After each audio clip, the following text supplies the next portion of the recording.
I didn't realise we were live already. Oops. Hello. Welcome to our second show of You've Been a Great Help. You've just caught me brushing my teeth so that I can be ready for tonight's show, looking good. I think I've dressed up a bit nicer tonight than I had last time. I think it suits me quite well, so I hope you enjoy that. Oh, I've just realised that we have a little problem with my microphone. Give me 2 seconds on that one. Boom. And boom. I do completely apologise for that, guys. I've no idea what happened there. There we go. Sorted. So, welcome once again to You've Been a Great Help. This is episode 2. What's happened over the past few days? Well, there's been a lot. I have a rabbit who went for her first spaying. She got done. She's had her surgery. There is now a bandage on her ear. It's very cute. I also have been in talks with Alex writer Anthony Hollyoaks, who has been amazing, offered me a chance for an audition, possibly, if I wrote him a glowing review, in which I did. So, you know, pretty good all around, if you ask me. Now, what have we got coming up in tonight's show? We have 3 very special guests, all amazing in their own right. We're going to be getting to do hilarious challenges, just as we did last week. We'll be getting them to do some things they might not be comfortable with, some things they will be, and they'll be talking about things that will just shock and amaze, I'm sure, a few of you.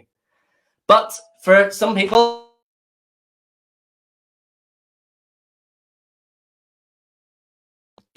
or even better, welcome back. Again, if you have been new to the show, where were you last week? Because I feel like you missed out on a McCracken show. You should probably go back after this, watch it, just so you can refill yourself on what's happened. But if you don't have the time for that, I'm going to fill you in now anyway. So, if you're wondering where the name You've Been a Great Help comes from, it actually comes from one of my original auditions I did after finishing university, in which I did a lovely performance for a show called Dinosaurs in the Wild, in which you will meet a dinosaur later on in this show. Just, it doesn't have to do with this story, but you'll meet one.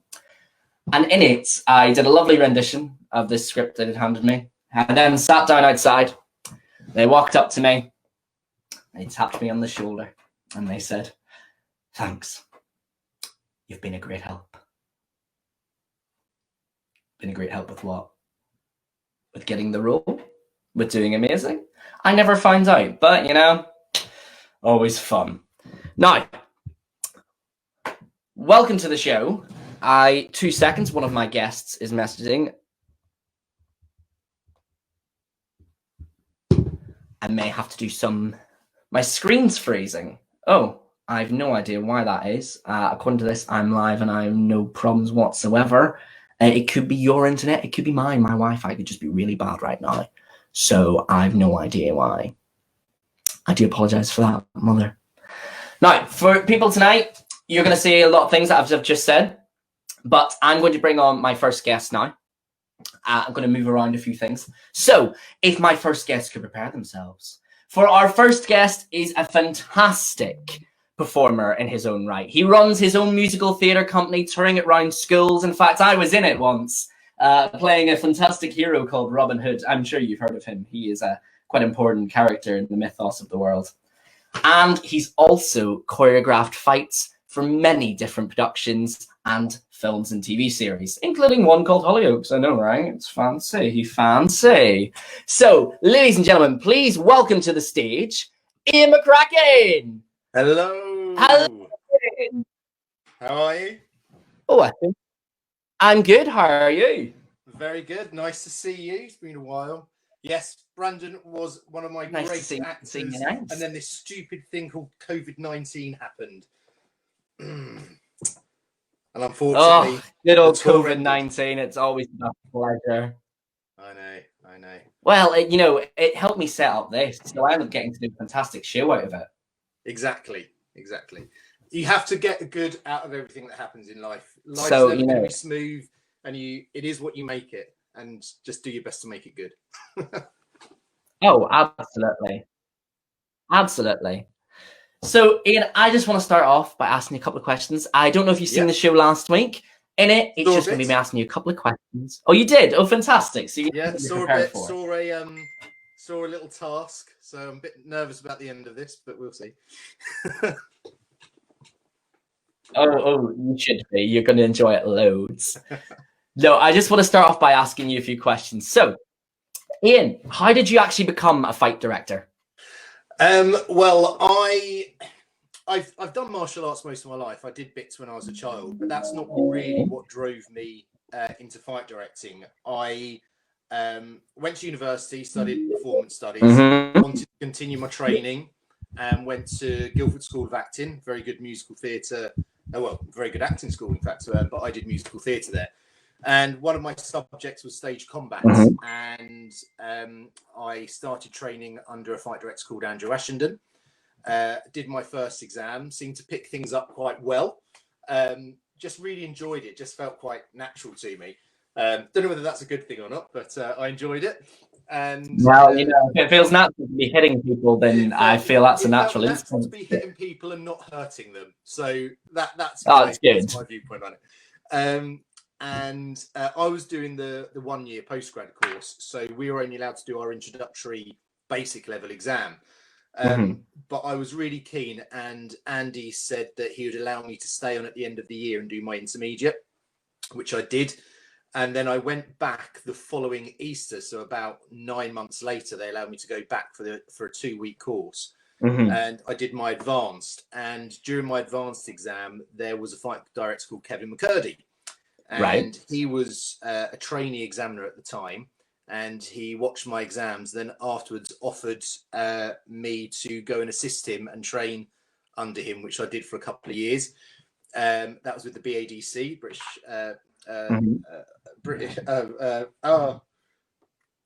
I can't remember. It's an acronym. BADC. There we go.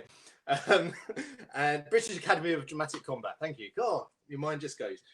And so I did that for a couple of years, and then qualified as a teacher, and started teaching at different drama schools. Kev McCurdy was a teacher at Oxford School of Drama, and he gave that school up, and I was lucky enough to take over that position.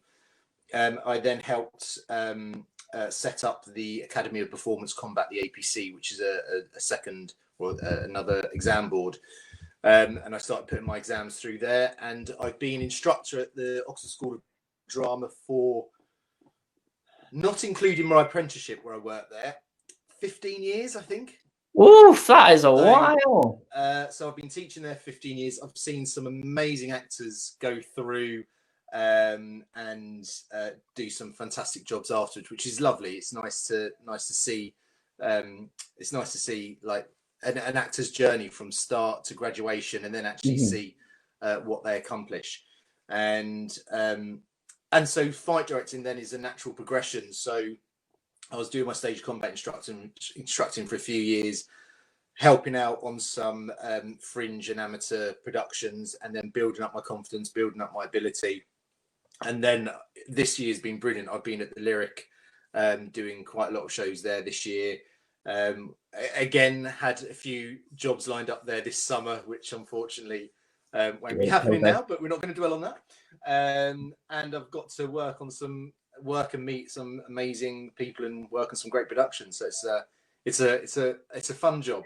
It is a fun job. Well, I actually have a very fun picture of you while doing your very fun job. So if I can just get that there up. I'm scared already. There we go. Sorry, I've moved a few things around while I've been moving this here about. If I'm right, no, that's not the one I wanted. That is not the one I wanted. I've had to move a few things about and now try to sort this out. Yes! Here is Ian doing what he does. Teaching his thing. I did find another interesting photo. I'm not going to put it up for you. Well, but I did find another. It's a very interesting one. When you said there's a picture, I was a little bit nervous because we're not, sorry, I keep going off screen. We're not the most mature of instructors, I should probably say. And there are some photos of me that are probably best not shared. I don't know. I mean, I found a lovely one of you holding a gun. It was definitely interesting. I wasn't sure whether to put it up, but you must have been on set or something. It was quite hilarious to watch. You look very serious in it. Oh, I'm always serious, mate. Just with a smile on my face. Oh yeah, completely, not really. Completely lottery. Okay, so my next question for you is, what's actually the wildest thing to happen to you when teaching a class or when you've been on set? Right. Okay. There's a couple of things, but I think this is the best one. It's a little bit raunchy. I hope you're okay with raunchy. Okay. So I was working on a film, and the film was I won't give any titles away just in case anyone's watching. I feel if you're going to start this, you got to give us some titles. I was working on a film, and it was the premise was an assassination, which I was working on, and it was happening inside a strip club. And the fight was involving some of the dancers on set. So I went into rehearsal, worked through the choreography with them, explained everything that was going on. I knew they'd be in heels, so I took that into consideration and kind of worked through everything, make sure they were comfortable and safe. Did a couple more rehearsals. Then a few weeks later, turned up on set, and one of the actresses came up to me and said, "Oh, we've been working through the fights. We're just a little bit worried. Have you actually seen our costume?" And she was stood there with a robe on, with a dressing gown on. And I said, "No, I haven't seen your costume yet." At which point she drops her robe, and I discovered that her entire costume is a thong and pair of high heels. Ah! That's amazing. So you were like, so we're going to Princess Leia this up. I'm going to be Jabba. We're going to do this well. Well, the funniest thing afterwards, so I went through the rehearsal with them and did the scene where they had to beat up this customer. And as I was leaving the set, there were some extras around the side, and one guy just taps me on the shoulder, and I looked around and he went, "Is this your job?" And I went, yeah, it's my job. And he was like, "That's amazing." So I've got to agree, it's a good job. It is a good job.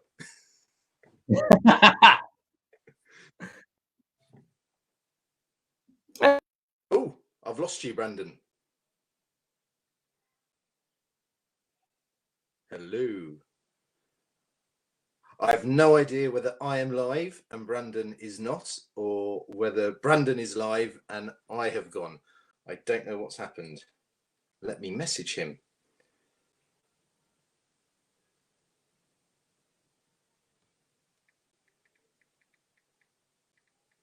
Oh, it looks like is Brandon coming back? This is interesting. It looks like I'm on screen, everyone. Hello. Don't know whether there's anything he wants me to say.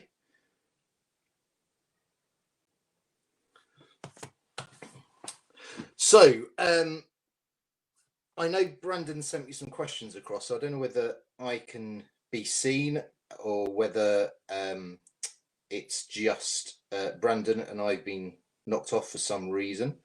But if I go into my questions, I should, in case there's people still watching and they don't want just to see me. Oh, you can see me. Right, I'm just going to keep talking. I'm live. Thank you. Right, we're waiting for Brandon to get back, but let me find my questions that Brandon sent me through. I hope he doesn't mind me doing these. So, what's my favorite? So, one of the questions Brandon was asking me was, what is my favorite experience? Now, he mentioned earlier that I had done some stuff on Hollyoaks. I've been there assisting on a couple of jobs, again assisting Kev McCurdy, who I mentioned earlier. Now, the other thing is my guilty pleasure, and has always been my guilty pleasure, and I don't know whether I should really admit to this live here, but is Hollyoaks. I've always loved watching Hollyoaks. I watched it since it first started. I just find it quite easy watching, and I'm a little bit of a fan, should we say. So Hello. when Kev asked me along, oh, Brandon, you're back. Hello. Sorry, my Wi-Fi just went down, which is loads of fun. So I've connected to my phone's personal hotspot to keep us back up and running. I do apologize for that, everyone. Thank you very much for keeping everyone entertained. I just kept talking. I could hear you, but you couldn't hear me. Well, I was just thank you very much for explaining. doing that. I was just explaining what my favourite experience was, which was, I know you sent me some questions over. Yes, I have. So, do you want me shall I just carry on? Well, actually, it was cracking on. I can see Kat telling me you were already cracking on, but anyway, feel free to answer the question. Yeah, well, we're running a little bit of time. So Kev McCurdy invited me on to assist him on set of Hollyoaks, and like I'd mentioned, it is my guilty pleasure. I watch it every night. It's down to 2 nights a week at the moment. I'm coping, you know. I long for my Mondays when it's back on. But anyway, I remember the first time. In fact, I did it 3 times. The first time was off set, so it was great to see some of the actors, but I didn't experience the set. Mm-hmm. And the next time I went back, we were on set. We were in Hollyoaks, and I got to see. Fangirl? I got to see the salon, the club, the hutch. I sat in the hutch. I was like a kid in a candy shop. I loved every minute. Oh, amazing! I've always said I want to be on it one day, but I've said the only reason that I've said I want to be in Hollyoaks, apart from the fact it's great pay, is that I want my own segment in the opening titles. Right? Yeah, they're great. I think that's amazing. They're great. Well, and the thing is as well, it's everyone is so friendly there. Every cast member I met, all the crew, you know, from just everyone. It looks like such a lovely environment. And kind of an aside to that, I run courses every year at the Lyric, and a few years ago, Karen Hassan came and did my course, who was on Hollyoaks for a good few years. So I got to teach Karen, an ex-cast member, and stayed in touch again. She's lovely, and I got to spend a few days on set in total. So yeah, that's probably that's. I mean, I've had. It's hard to say. I would say that's probably from my point of view in regards to. I was very excited. That's my most exciting thing. But doing fight directing just gives you. It's great fun. Every job has its element. I actually have a lovely challenge for you tonight for your fight directing. Yeah. Because it would be wrong of me not to. Now, I asked you to get a headband or a scarf with you. Do you have one? Yeah, I do. You do. Can you please put it on for me? As a blindfold. Because what? No. What we're using is a headscarf. Oh, wow. Okay. Sorry, this is because tonight. Ian, you are going to be the Daniel to my Miyagi. Oh, I've got to say. I am to teach you Bran Kwon-do, which is my own special fighting course. So it's going to involve you standing up. You have to stand up for this bit. I will move the camera back a little bit. Now, first of all, we must bow to each other.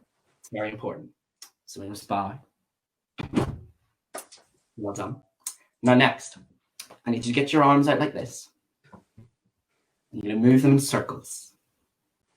You move them faster and faster and faster. And we call this the windmill. And you're blowing away your opponent with your windmills. Blow them away. Fantastic. I see you've done this before. Oh, yes. Now, your next skill is going to be, I don't exactly have a precise name for it because it is such an out there and interesting and in-depth fighting move. What you must do is you must put the opponent is coming from the side. You put your arms out to the side like this.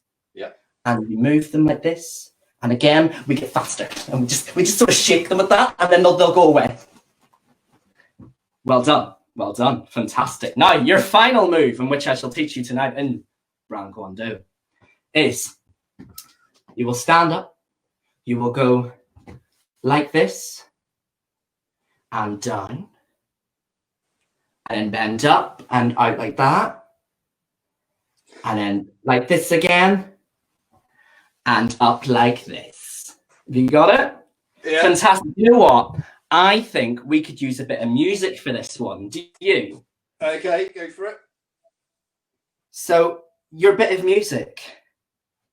Are you ready? Yeah.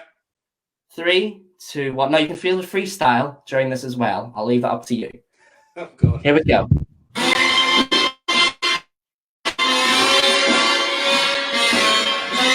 Got it?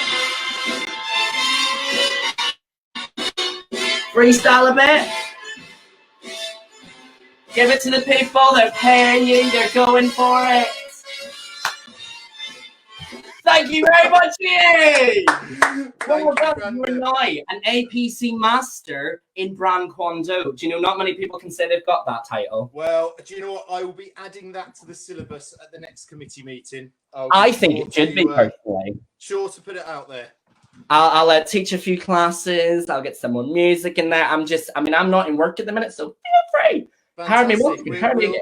I'll get you on. I'll get you on my Fight Right weekly class, and fantastic some teaching of Brand-Kwon-Do. It'll be great. Thank you very much for joining us, Ian. You've been a great help, and it's been great having you here. See you later, dude. Bye. Yeah, bye. Hello, welcome back, guys. That was Ian McCracken. He is fantastic. If you want to keep up with anything he's doing, please follow him online. He's got so many classes all over the world happening. I say all over the world, most of the UK, and a secret class coming up soon with a possibility of lightsabers. Ooh, I know. Now, my next guest we have up is a guy straight from a ship stuck in an ocean. He's performed in the West End, and he gave me my first film part in a short film where I walked through the canteen of my college, and he went, "Brandon, you do this for me," and I did it. So it's an interesting story in which I just got to swear at him. It was, to be honest, I've wanted to swear at him most of my life, so it's been fantastic. Please welcome my good friend Charlie McCullagh. You're an idiot. Welcome. Oh man, how you doing? I'm good. How are you? Oh, lovely, lovely. I'm scared about what you have in store, to be honest. Oh, you shouldn't be. It's fun. It's all a laugh. Trust me, you'll have a great time. So, mate, I just want to ask a few things. How are you? How's life been? Yeah, all good. I've just got home to living with my family, so I'm just settling in again and just, getting used to it and playing with my dogs pretty much day in, day out. Oh, gotta love a dog. Gotta love a dog. Yeah. Well, you have a rabbit, so. I do. I've got two of them. They're beautiful. Oh, there you go. You don't need a dog. No, Teach them to play fetch. It's pretty much the same thing. If you tried to see our rabbits play fetch, they would look at me with disdain. Trust me. So, mate, I just want to ask, how did you get into performing? I don't really know, to be fair. It just sort of happened. I was quite old when I got involved, and I went to see, I didn't go to see, I saw a production of Phantom of the Opera mimed by a Spanish hotel staff when I was 4 years old, and according to my mum, that was it. But I didn't actually do any theatre until I was 16 at high school, and I just decided to be like, yeah, why not? And I saw my first West End show then around then as well, and I don't know, I just haven't really looked back. I was meant to do like veterinary science and all this rubbish and like criminology, and I just didn't get the results, so I went, let's act. Mate, same. I don't think I can do anything else but perform. Whenever they look at my GCSEs, people go, so next ticket, that's your job. You're just going to hand stuff out. People went, yeah, sounds good. Would you like fries for that? Great. Yeah, no, literally, that was mine. I was just like, yeah, and I was like, my teachers used to always say that I had a really stupid face for like big expressions when I was in high school because I never understood. So that makes a lot of sense now that I know you, to be honest. That makes so much sense. Now, I know some of your interesting audition experiences you've had, but what I want to know is, what's your weirdest? So I've been thinking about this because I've been like really anxious about what to say, because the weirdest one is actually a job that I got. Even better. Because I've not actually had too many weird ones, but for one of them, was for LG's for Angels, Punks and Raging Queens, which was my first like professional job in London. And we were made to do our monologues as speeches. And so I did a song from Smash called oh gosh, you can find me after the flood. Oh god, I can't remember the name of it. You know what I'm talking about? Caught in the storm. Caught in the storm. Caught in the storm. I'm caught in the rain. Yeah. So I had to do this as a dramatic monologue that I was dying in a bed, in a hospital bed, saying it to my family, trying to calm them down. And then like we then in the recall was like all this physical movement, and like you had to get really close with people, and we were given these monologues direct from the show, which the show is got very heavy stuff. and we were just sort of all made to like touch each other and like support each other, but you'd never met these people before, and this was like 5 minutes, and it was just very strange. Like, I'd done some weird ones, but that was like, you know, when you're just like, somebody's like, you've met them and they're just bawling their eyes out in front of you, and you have to like lift them up over your shoulder, and you're like, yes, come on, walk with me. Like, work it, honey. We got this. We got this. it was really good. And then whenever we actually did the show, it made a lot of sense why that was the way it was, if you know what I mean. Well, for anyone who doesn't know Charlie, my favorite audition experience of his was once he messaged me saying that he had to come up with a song to sing in an audition, and it had to be of childhoodness. Oh, no. And we couldn't think of what he would do. The next day, he went to his audition, and he messaged me the song that he performed. And that song was, I want to be the very best, like no one was before. Boom, boom, boom. Like them is my real test. To train them is my cause. I also sang that in my own accent as well. Like, I was like, I want to be the very best, like no one ever was. Like, and then on top of that, my contrasting song was "Stay" by Rihanna. As you do. If you're gonna do it, make a bold choice. More, contrasting than the Pokemon theme tune and "Stay" by Rihanna. It actually worked. Like, went quite well. I'd say it did. It's quite interesting. Now, I know that you also were recently in the West End, which is very exciting. Good one day. Excited. What's that? You were in this show. Yeah, baby. Dr. Zhivago, which is an original book from a long time ago and a fantastic film as well. Now, can you tell our audience how you got into this and what it was like? So I discovered this musical when I was at drama school because I knew the movie when I was a kid, and I really liked one of the characters in it from the movie, and I actually had one of his songs in my voice reel. So a friend of mine told me through email. So I was trying to hunt down getting seen for this show, and I had no hope in hell. And then a friend of mine went, oh, they're doing open editions. And I was like, great, when's the open edition? They told me, oh, it's on Sunday. And I was at my girlfriend's granddad's funeral, so I couldn't go. And I messaged them. I was like, is there any chance of another one? They were like, no, like, this is the open edition day. So I just like sent an email with my voice reel. I went, you know what? I sing this character's big song in it, and I think I'm perfect for this part. I'm going to go balls to the walls. There you go. There's everything. There's my CV. Let me know. And then one day I was walking home from work, got a phone call. You've got an audition at 3:00.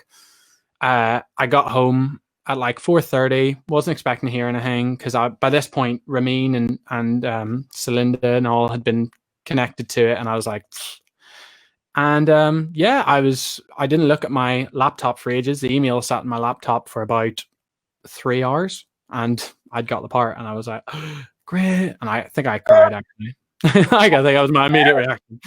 And then I realized it was one day only, and that was a bit of a kick in the stomach. But I was like, oh well, I don't care. This is great. You're in the West End for a day. I know the feel. It's fun there. It's great times. So would we do more of Dr. Zhivago at some point? I don't know. Like we had the Broadway producers and the writers and all come over, and they were really interested in doing it again. There was a lot of like stuff that would have had to be fixed to get it on. They wanted to sort of rework the script from the ground up and stuff. But I don't know, because there was talk about it, and then coronavirus happened. So that changes a lot of things. Yeah, a lot of stuff sort of just halts. So I haven't heard anything in a while, to be fair. So I hope so. That's fair. My last thing I'd like to ask about, you were on a ship when COVID-19 hit. You were stuck at sea, stranded, basically, for a long time. How did you get through that? Well, the good thing was we didn't have it on board, because the main thing was we'd been in Antarctica for the last like 2 months or so, and it was the only place in the world that didn't have it. So I was like, well, we're safe. So for a while it was grand. You know, we got rid of our guests left. We got rid of we're like, see you later. No, our guests left, and we were still given some luxuries. That the pool was then open for us. We were given some guest things to be able to do, and we were still able to buy drink and hang out. But it was once we then moved into South America and started heading towards America itself, we started getting really, really harsh lockdowns, like locked in your room. Sometimes we were locked in our room, I think, for a week and a half, where you're only allowed to come out for food and then put back in your room, and stuff like that, which was really tough. And you never really knew what was going on because you'd hear one thing and then nothing, and then you heard something else.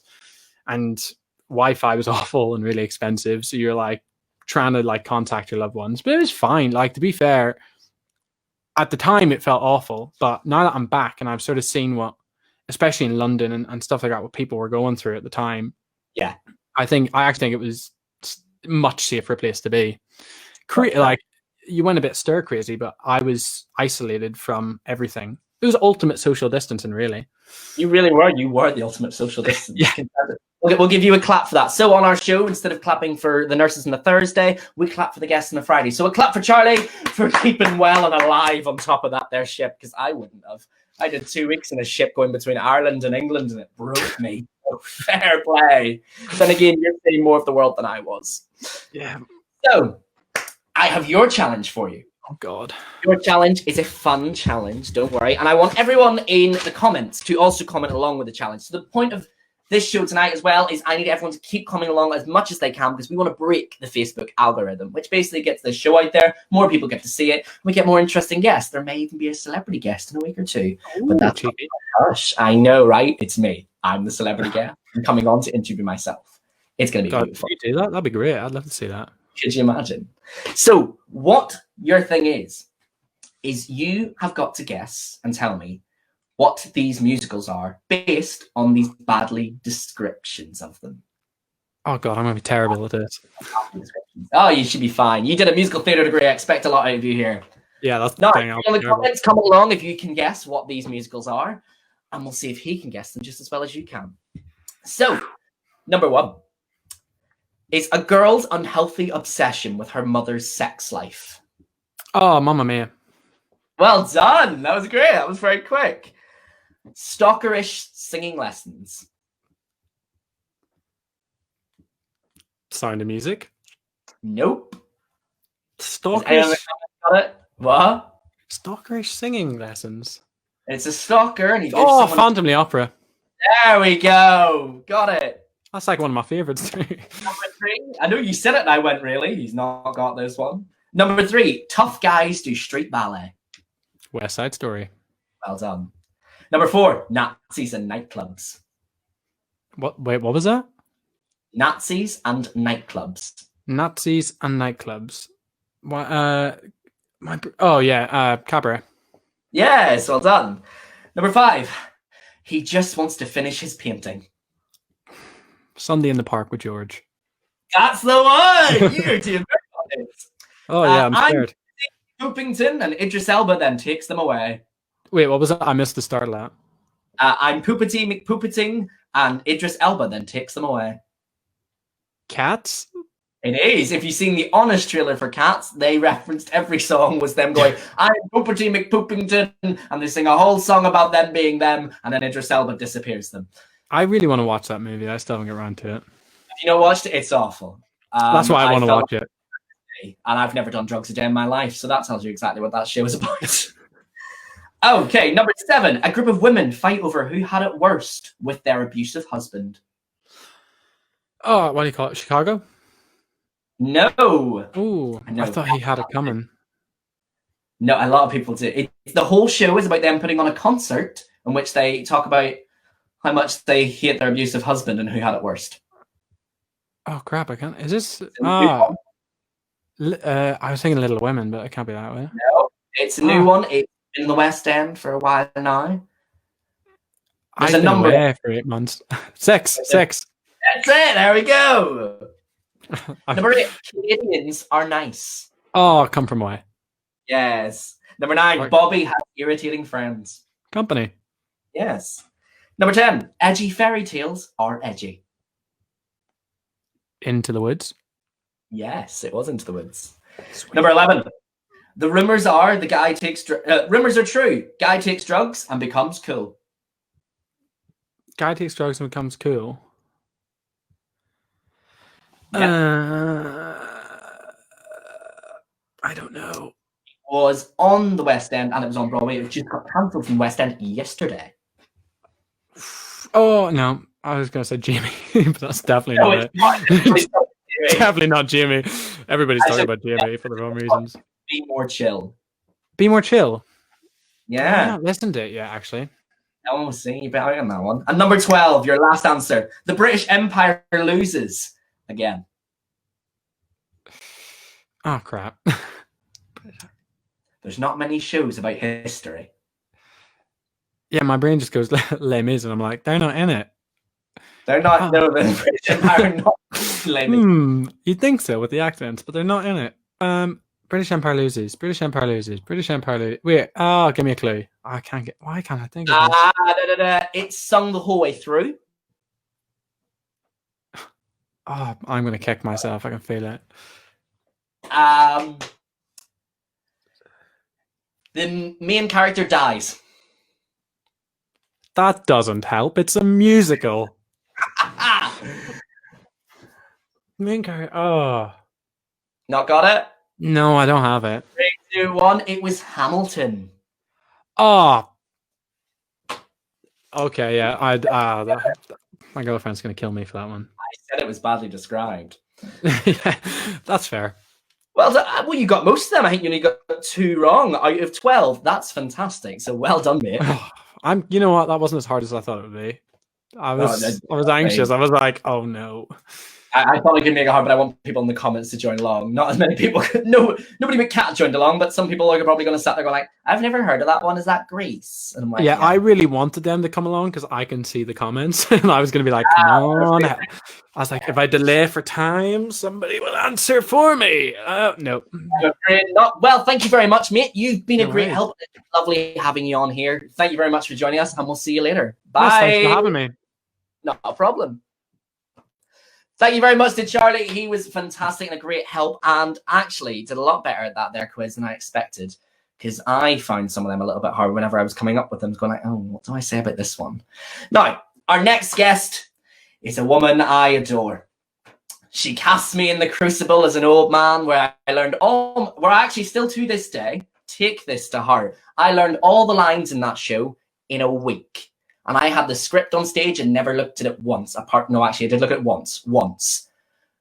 But I think that's fantastic for the Crucible in the week. She's also toured the world. She speaks German. And as far as I know, she's fluent in T-Rex. Please welcome the one, the only, Beck Gadsby. Hello! Hello, handsome. Hello, thank you. I know I look good in the sit, don't I? You do. Very nice. So, how have you been? Yeah, a bit much the same as everyone, really. You know, the roller coaster. It has been a roller coaster. There's no denying that. Yeah, I see you've been up to many things. You had your Emperor's New Clothes Zoom recently, which featured the one and only Connor Couples. I love them so. Yes, I do. I have, so I'm recording some children's plays. So that has been a thing.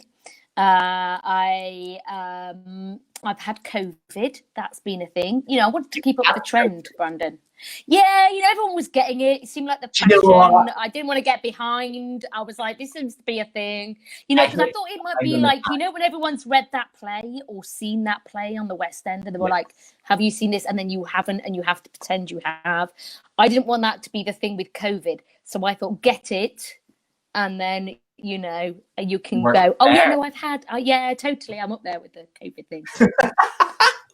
Keeping up with the Gadsby. Yeah, I've had COVID, yeah. Yeah, the COVID. Oh, yeah. I know what that's about, yeah. But, well, I'm glad you've recovered, at least. It was in week 2, mate. So I was really early on in the whole keeping up with the fashion and the trend. I got in there really quick with it and then got over it. So, yeah. I've never seen you miss a trend yet, to be honest. I think I miss every trend. I think everybody who knows me knows I'm not fashionable in the least. But this was the one trend I got early days. Like, with you having COVID, I know that you were missing your niece and nephew a lot, and they were missing you too. And I adored this lovely photo that we have of you and your niece and nephew. Now, Bex couldn't visit them, so she visited them the best way she could. In a giant purple dinosaur T-Rex inflatable costume. I thought this was amazing. I've never seen something I've enjoyed so much whenever I saw this moment. It was like, oh my God, that's just genius. How did you even come up with that? It was a weird way. So so I see my niece and nephew when I'm not working away. I see them every week. So they live about 6-7 miles away from me. And I've been away directing, and I kept saying I'll be back soon. And then we have auntie days, and we have specific auntie days for their birthdays, so they can go wherever they want. They choose whatever they want instead of an actual present. And it was my niece's birthday in February. So we were meant to have a big auntie day. We were going to go to the safari park. We were going to go for Pizza Express. We were going to go to the theatre. So it was a whole day planned, which obviously didn't happen. And so what I did pretty much straight up in lockdown. So I'd finished the theatre job. I had a week's break, and then lockdown happened. And so I didn't get to see them. And in the week's break, I was up walking in the Lake District, so I didn't get to see them at all. I hadn't seen them for weeks. So I would cycle on my route because you were allowed to cycle, my exercise. So I did that. But what I did with my cycle was that I went via their house, and I'd wave to them from the window, and they would wave to me, and we'd sometimes sign things. So, over the years, I've been teaching them little bits of sign. I learnt sign language when I was 16, and I teach them little bits. So we've been doing that to each other out of the windows, and sometimes we'd write messages. So one day I cycled to their house, and I had down my bike top, I had these very sweaty pieces of paper with messages, and I'd hold the messages up at the window to them, and then they'd write messages back to me. I know, how cute are we? And or geeky, I'm not sure, but so we so we do this. And anyway, then there was a day when my niece stood out the front door. So she stood at the front door, I was at the end of the drive, and she said to me, I hate coronavirus, it feels like a wall that stops me from hugging you. And my niece is 8, and that broke my heart a little bit, because I was like, yeah, it is really hard. I want to hug you so much, and she wants to hug me so much. And I was like, no, COVID, you do not get to do that to us. So then I was trying to think of a way that we could do that. And I was like, well, PPE is kind of really, at that point, especially, really essential for frontline workers. Really not for aunties who want to hug their nieces. I did Google and look up hazmat suits, but they're pretty expensive, but fairly scary. And then in a separate conversation with a friend, we were talking about outdoing people in the NHS clap, and how people on their street seem to be outdoing each other.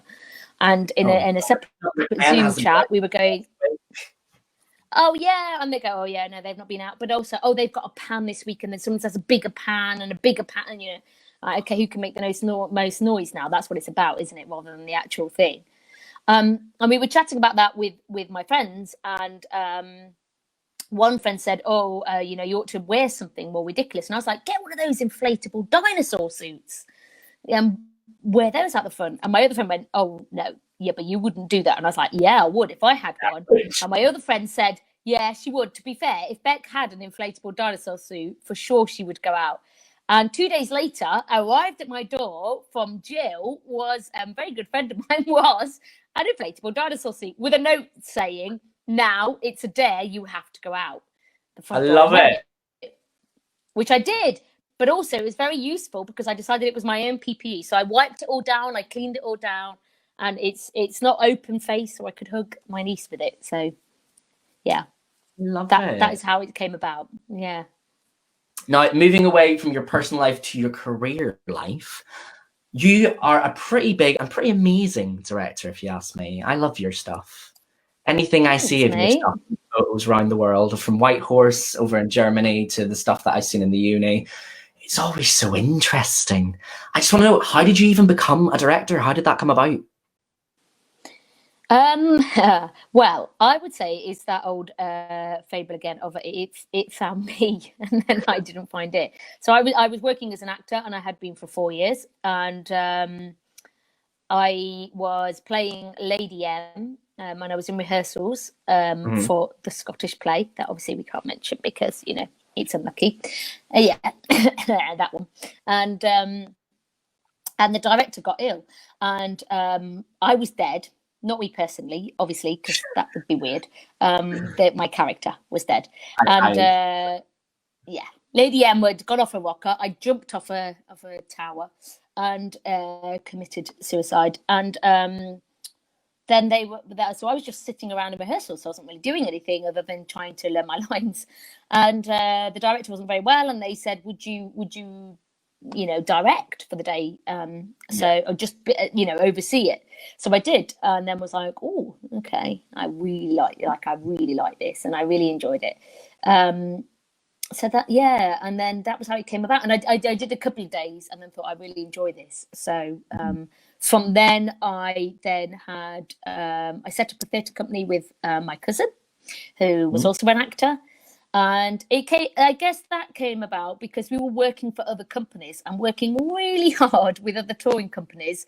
And that artistic director also had a nervous breakdown and wasn't very well. And we ended up running the company. And I was having phone calls from press office, from management, from all sorts, and I was like, hold on a second, I could do this for myself and actually maybe take some of the rewards myself as well. So that was how it came about.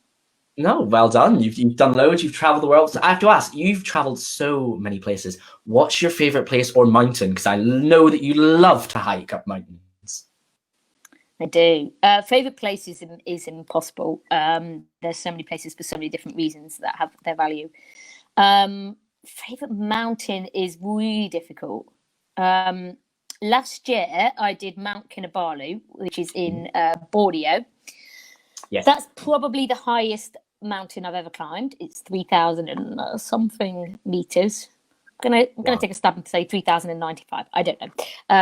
About a third or just over the third of the height of Everest, and that is the highest mountain I've ever done. There'll be people watching this going, "Oh, you know what? I've done 5,000. It's nothing." But for me, that was the highest. She's watching it, and she's a Duke of Ed instructor, as she forced me through all three of mine. So I have to have bronze, silver, gold. I know that fact, but she loves to climb mountains. So she'll be sat here going like, "Oh, I know that one. I want to do that one." It's a great mountain, but it is tough. And yeah, I think you learn a lot about yourself with that. I learned a lot about myself there, and a lot about the journey. And you learn to keep walking, taking the steps, learning your own rhythm, and about it being. You what? Sorry. Pulling a dory and just keep swimming. Yeah, it is. It's about your journey, and I think you do become very philosophical when you climb certainly big mountains like that. So it took 2 days, about 6 hours, 4 hours, something. But yeah, 6 hours on the first day, and then you sleep there overnight. You get up at 1 a.m. and then you start climbing again at 2 a.m. So yeah, you do. It becomes about your journey, about your pace, about your steps. Amazing. And your friends are there, and your friends are next to you, and you meet other people along the way, and your journey, and those people are important, but not as important as your journey and your effort. And I think you learn a lot of that. So yeah, probably that, mainly because it was the hardest and the highest I've ever done. Very nice. Now, another journey that you've been going on personally is you've been creating a 3D version of Midsummer Night's Dream called 3D Midsummer. I know it's a bit hush-hush and it's a bit rare. Is there anything that you can tell our viewers? Because I know a lot of people watching this are Shakespeare fans. So about 3 years ago, I decided to create a new version of A Midsummer Night's Dream. And about 3.5 years ago, in fact, I saw a piece of art in Quad in Derby, and it was by Japanese artists, and they created this projection on the walls, and when you touch the image, it changed into something else. So you would touch the cloud, and the cloud would become rain, and you would touch a flower, and the flower would become butterflies. And I was like, that's so cool and so beautiful. Imagine if we could use that in theatre. Yes. And then I realised allowing actors to have that sort of responsibility was probably a terrible idea. And also that we are dangerous. We will just touch props. They are dangerous. I know. They drop props. They can't move a chair. Apparently, what is that about with actors? Like the chair he set there First at a thing dinner that table. it teaches us is he walks into the room, puts a chair in the middle of the room and goes, right, sit in that chair and make it look like I didn't tell you to sit on it, and then tell me you can act. And we were all like, okay, I've never met a man before in my life, and I adore him to this day. But that first day I was like, right? And I don't actually think I can sit on a chair right yet until he's told me I can do. No, this is what actors do. I'm going to do an impression now. So there's a, can you see? All right. So can you see that chair there? I can. Right. All right. Okay. So there's a chair in everyday life. If I needed to get in, I'd pull the chair back and then I'd sit down, right? Because it's too close. Yeah. But this is what actors do. So they have the chair and it's a bit close, but instead of pulling it back like you do in everyday life, they're like,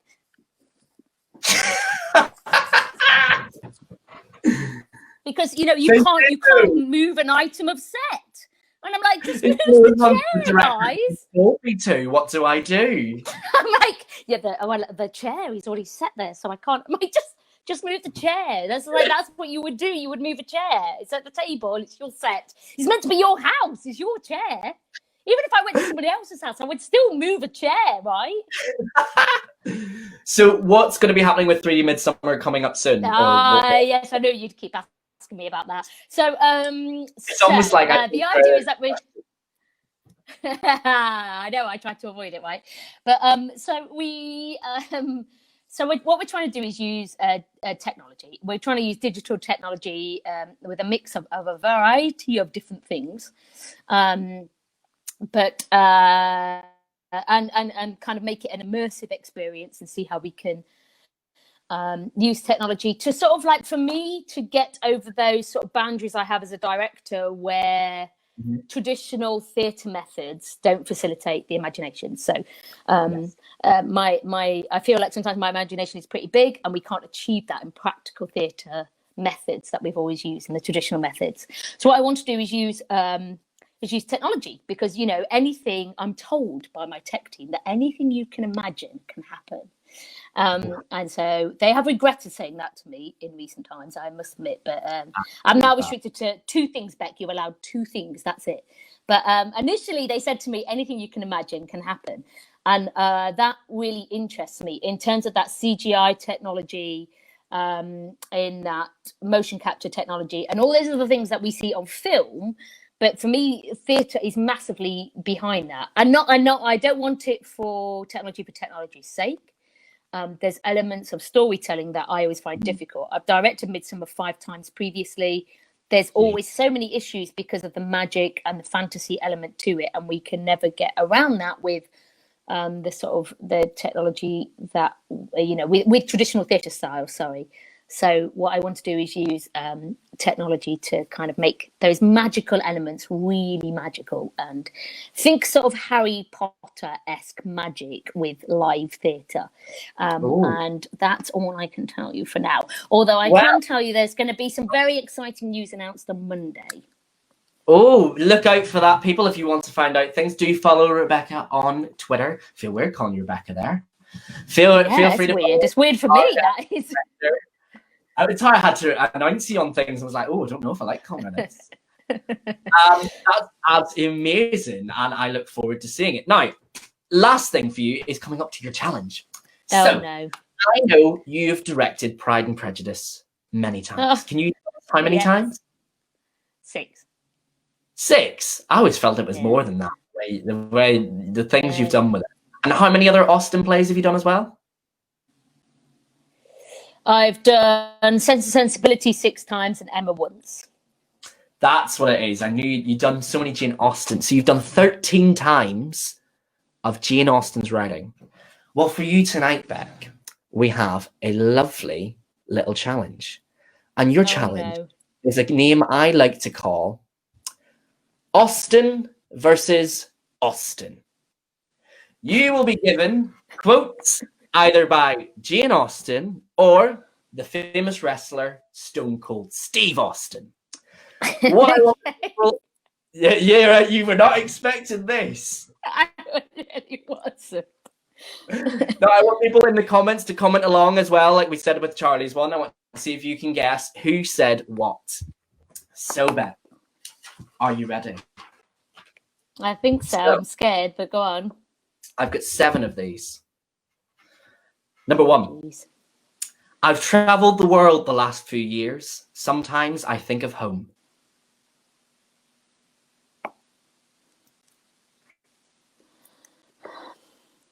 I'm going to say that's not Jane. I can't think of a character who has.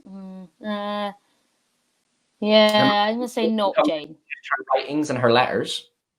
Hold on, is this specifically Pride and Prejudice? Oh, this is No. her letters as well. This can cover anything. Anything to do with Anything jeez, Brandon. Come on. This is Okay. the fun challenge. What do you say? I say I'm never directing an Austin production after this again, am I? I'm going to say, easy. It could be. Oh, I can think of it. I can't think the exact quote, but I can think of. I'm going to say no. I can't think of an exact quote of that. You're going to say Steve Austin? I'm going to say yeah. It's Steve Austin. You would be correct. Okay, It good. is Steve Austin quote. Question 2. Happiness is in marriage is entirely a matter of chance. No, it's already Jane Austen. I already know that. Did you get that one? I think that's Elizabeth Bennet, Pride and Prejudice, isn't it?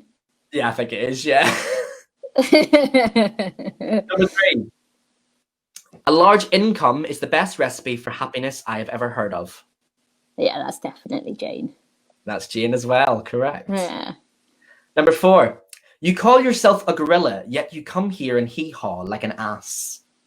It doesn't sound like Jane. I'd be surprised if it is. You call yourself a gorilla? Nah, that can't be Jane. It's Steve Austin, you're absolutely correct. Number 5. That story would bring a tear to a glass eye. Ooh. Mm. Now, I don't recognise the quote, but I feel like it could be a Jane quote, so I'm going to say it's Jane. You're going to say it's Jane? Yeah. You'd be wrong. Michelle in the comments was right. It's Stone Cold Steve Austin. Is it? Okay. So, I some of thought I these recognised ones the quote, but- wow. Yeah. I would not expect them to have said that. Yeah. Number 6. My sore throats are always worse than anyone's. Again, I don't know the quote, but it sounds like something Mrs. Bennet would say. Although I don't think it's Mrs. Bennet because, you know, I know her quotes well enough. I'm going to say it's not Jane. And you say it's not Jane. You'd be wrong. It is Jane. Is it Jane? I think it's from one of her letters. I don't have the exact place where it's from, but I think it's Do you from one get of to her. the letters, Brandon? Come on. What Give me a idiot! chance. I like to have a bit of fun with it. At least they're novels. I mean, come on. Yeah, go on. And lastly, number 7. I cannot speak well enough to be unintelligible. Oh, that's definitely sounds like an Austin quote. I can't think who it is, but I can't speak well enough. Yeah, I'm going to say that's Austin. It is Austin. The real Austin. Yeah. Real Austin. It is Jane Austen, that one. Well, so I got What? did I 5 got one wrong, 2 wrong. 2 wrong. I got 2 wrong. That's Yeah, not bad. okay. I obviously that need to read right? up on her letters more, don't I? I thought I had read her letters, but I mean, come on. It's a Friday night, mate. Give me a chance. Hey, I haven't done a drink, so you know I do that after the thing. I just like to challenge people before it. Well, thank you very much, Yeah, Beck, it's for very joining us on the show. You've been a great help as Thank always, you. and I look forward to seeing what you do with 3D Midsummer. Thank you very much for joining us. Thank See you. you later. Bye. Bye. Thank you very much to all 3 of my guests tonight and to all you out there in the audience. You guys have been a great help, and I do apologize for any problems that we had with the internet issues, picture issues. Let's just say tonight hasn't been easy in the world of technology, but that's not my fault. Now, I'm off because I'm going to get a head start in the looting in Manchester and get into that Lego store because I want that quicker than anyone. See you guys later, and I hope you'll join me again next week on episode 3. Bye.